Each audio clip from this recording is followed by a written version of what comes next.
That's what I hope for. This next thread is called Better Relationship with Food. I'm going to be honest. I'm a fat fuck. Love it. I love the honesty. This is why 4chan is like the coolest place. It's uncensored and raw, and people don't try to hide their true selves. So, I'm going to be honest. I'm a fat fuck. It's mostly from my eating habits I had since I was a kid. Lately, I've been eating way more, and my family has been telling me. My biggest problem with eating is that I have bad emotional connection to food. Besides stress eating, food kind of just fills that emotional void for me. I don't have friends, and I live in bumfuck nowhere Midwest. I can't move out or drink. Eating kind of just relieves me of that stress and isolation. Not to mention, food makes me excited. I'll eat lunch and suddenly start gorging for 20 minutes. My biggest problem with diets is that I can't realistically do them on a wage college student budget, and I don't have time to cook. I can't count calories either, as I have the same problems dieting, but every calorie tracker app has Jew premium bullshit.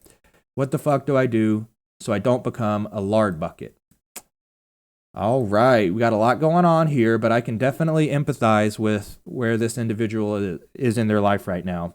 You know, I myself had an addiction to food, an emotional eating connection with food. That was passed down from my dad. Like, he was always open and honest about it. You know, when he's having a bad day, when he's stressed and things are going wrong, first thing he does is reach for a donut. That's just, I don't know where that came from for him. Maybe it was passed on from his dad or his mom or his grandmother. Who knows where it came from for him? And I'm not sitting here saying all of this is just genetics. Self-accountability is an important part of it. It's the more important part of it. But the truth is that we pattern ourselves, for better or worse, after our adult role models while we're growing up. So whatever the adults in your home are doing, you are highly likely to emulate that behavior to some degree. And that includes the various addictions, whether that's alcohol addiction, substance abuse, food addiction, and every other kind of form of addiction. So I would actually recommend some psychological help, some therapy for this individual to figure out, where does this food addiction come from? You can try to do some self-talk to discover these answers. Just use your cell phone. This is a little bit of a tangent, but this is a super red pill for people because this changed my life. Self-talk and journaling is critical. And that can come in a lot of different forms. I always struggled to actually sit down and with my hand write out all of my thoughts because I honestly couldn't write fast enough. Like, I sit here and talk to you guys for 2-3 hours straight. Imagine how long it would take me to write these thoughts down. And so the way I found out how to journal and get my thoughts out and process them in real time was doing video logs.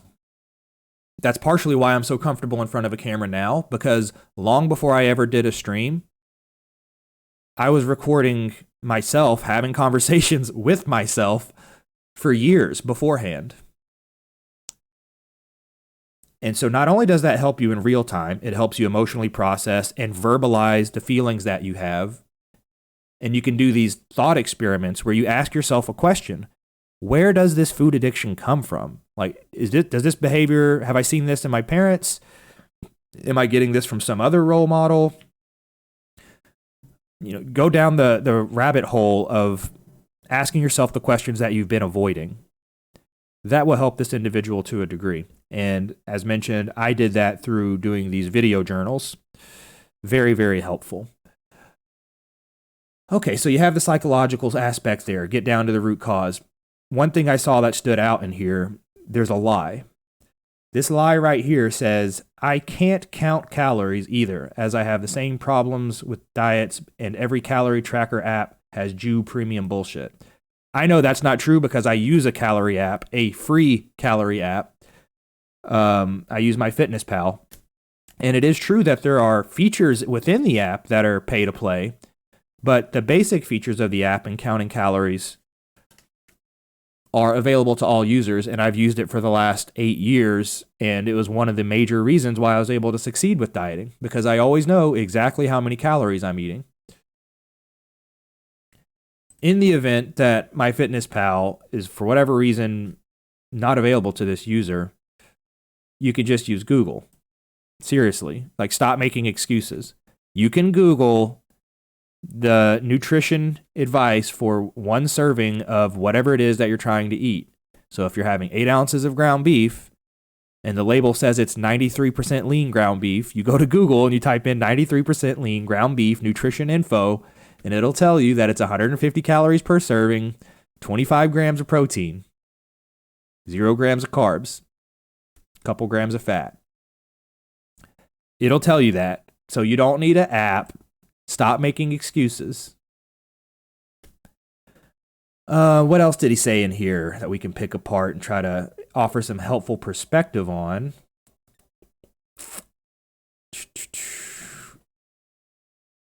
I mean, it's good that he doesn't drink. That's a good thing. I'm glad he's not able to drink as a alternative for stress relief, because honestly, that would probably just make his problems worse. So we hit on the big questions in that one. Hopefully that helps. I totally get it though. Like my food addiction and having that emotional response, the emotional connection to food when you have negative things happen to you, was a difficulty of mine for the first couple years. And the way I really fixed that over time is by getting such a high caloric allowance per day, by increasing my muscle mass significantly, that even when I do want, to have 4,000 calories in a single day, okay, well, that's only 1,000 extra calories than my maintenance, because my maintenance is 3,000 nowadays. Whereas when I started out, my maintenance was 2,000. And so I now have a full extra 1,000 calories per day to play with. So even when I do have negative emotional days, and I have that response of some food that tastes good would make me feel better, I can actually still fit some food in and not have it be counterproductive to my dieting goals. So you have to increase your muscle mass, and that will help you with some of the balancing of your caloric needs versus your appetite. Okay. Walking is better than running by a lot. How many steps do you do per day? I will definitely agree with the first part here. Walking is better than running by a lot. Talked about this the other night when somebody who was obese asked the question if they should be running or if they should be doing treadmill or the little bicycle thing, bicycle machine.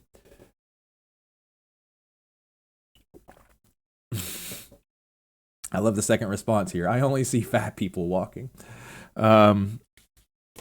Well, my advice on this, kind of coming from a personal trainer perspective, is that I would never prescribe somebody who is significantly overweight, somebody who is obese, running as the solution for losing weight. It's going to be very destructive on their joints. It's going to be very discouraging because they won't even be able to run for longer than a couple minutes before having to start walking anyway.